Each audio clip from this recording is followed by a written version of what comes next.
y'all, welcome back to my channel. It's Sarah and happy week 2 of the Hogwarts House Battles, as well as just the second week of September. So this week the weekly challenge was brought to us by the Hufflepuff prefects, specifically the creator of the Hogwarts House Battles, Katie over at Bookmarked. So definitely go check everybody out down below.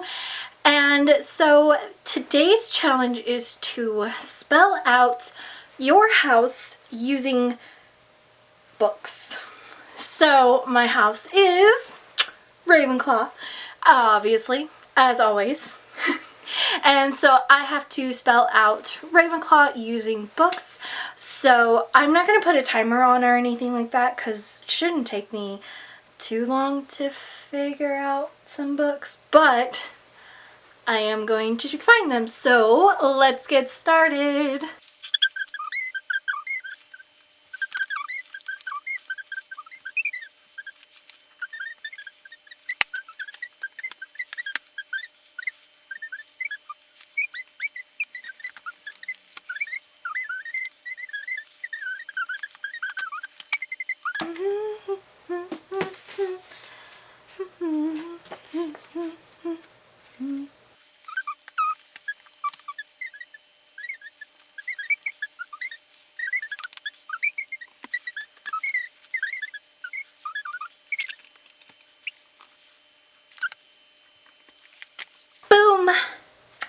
Done. That actually took me a lot longer than I thought it was going to.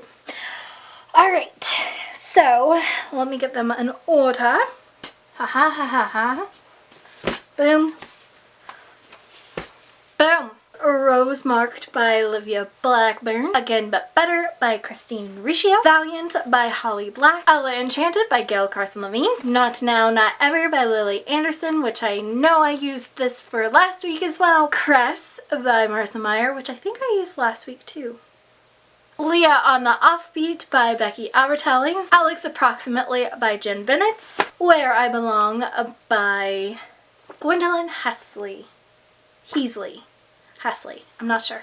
So, blah.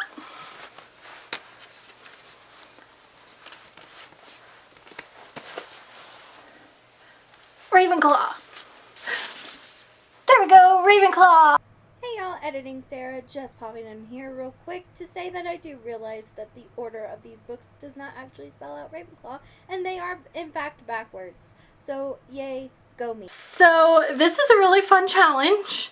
I love spelling things out with books. It's a lot of fun to do. And I'm gonna put these down now. It's a lot of fun to do, to spell things out, because you never know if you have that letter or not.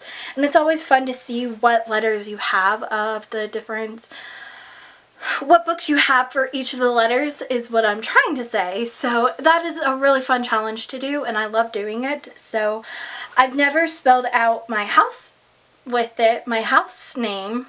I've always ever just spelled out my name. So that was a really fun challenge to do. So thank you so much, Hufflepuff prefects, for that challenge. It was accepted and it was fulfilled. So there you go. My reading update. So I don't remember how many books I've read this past few days, but I have actually been reading quite a lot. So I completed all of the challenges for the Zodiac-a-thon, which I'm going to talk about for each of the books, and then I've completed some more challenges for the other readathons that I am participating in as well, along with the house battles. And so let's go ahead and get into it. So last week I was talking about books that I was currently reading at the time of the video. One of them was The Strange and Beautiful Sorrows of Ava Lavender by Leslie Walton. I read this one for Monsterathon, for Zodiac-a-thon, as well as the ATLA readathon. So this was a reread for me, and I think I enjoyed it a little bit more this time around. The first time I read it, I was just like taken aback by some of the stuff that happened in it. But then I was more open to the fact that magical realism isn't necessarily always what it says it is. Usually it's a metaphor for something else. So I had to kind of go into it like that, which I know is not the point of magical realism, I guess. I don't know. I guess I'm just too analytical about stuff, and it's just too abstract for my mind and my brain to comprehend. And so I want to know, like, is this a thing that actually is happening, like, in the story, or is it not? And it's way too metaphorical for me, I guess, is too abstract. Maybe that's the reason why I'm not as big of a fan of magical realism as I think I want to be. I really want to enjoy it, but I just don't as much as I feel like everybody else does. So maybe that's just me and my brain, and it just not meshing with the writing style, I guess. But I think I enjoyed it this time around a little bit better, just because I knew what was going to happen, and I was able to really kind of prepare myself for it. So I think that I enjoyed it this time around a little bit better. So I still give it about a 4-star. So, but like I said, I still enjoy it. It's just not my cup of tea. The next book that I finished was Hope and Other Punchlines by Julie Baxbaum. This one I read for the Hogwarts House Battles, and I really, really enjoyed this one. This one, I'm always really surprised with how deep Julie Baxbaum's books go, because I don't know why I always go into it. I'm like, oh, it's contemporary and it's like a very lighthearted type book, but no, it hits hard and it hits you right in the gut. I don't know why I always go into them with this expectation of being like a happy-go-lucky type book, but it just hits you in the feels, and this one was no exception. I think that I liked Tell Me Three Things a little bit more than even What to Say Next or this one, but I still really, really enjoyed it, and it gets about a 4-star from me. So I really enjoyed it though. It was a very, very fast, quick read, very enjoyable, and again, hits you right in the feels. The next book that I finished was How to Train Your Dragon by Cressida Cowell. This was the first book in the How to Train Your Dragon series. I absolutely love this movie so much. I love this series. I love the TV show. I love everything to do with How to Train Your Dragon. But I had never read this series, and so I decided, why not? This book I read for the ATLA readathon, and I thought that this was perfect for the prompt of reading for a lovable pet, and I really enjoyed this. It's completely different than the movie, but I think that it holds on its own for what it is. Like, I loved this one. I loved kind of the comparison between the two, but knowing that it was going to be completely different. But I feel like they're two separate entities of like the same story.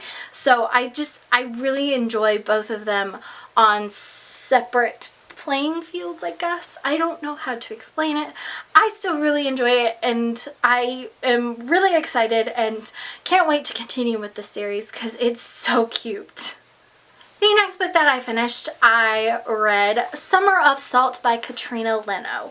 This one I read for the Zodiac-a-thon, for the Hogwarts House Battles, as well as for the Monster-a-thon.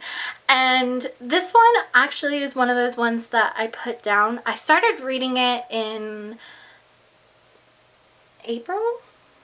May, I think? I don't remember when I started reading this, but I did start reading this one at some point, and then I put it down on page like 60, and then I didn't ever pick it back up until now. And I read this all in one sitting, and like I went back and I read the beginning again, those first 60 pages, just to kind of remind myself what happened, and then I just read it all in one sitting after that. I loved this one so much. It was so good. And it's so funny because it is magical realism.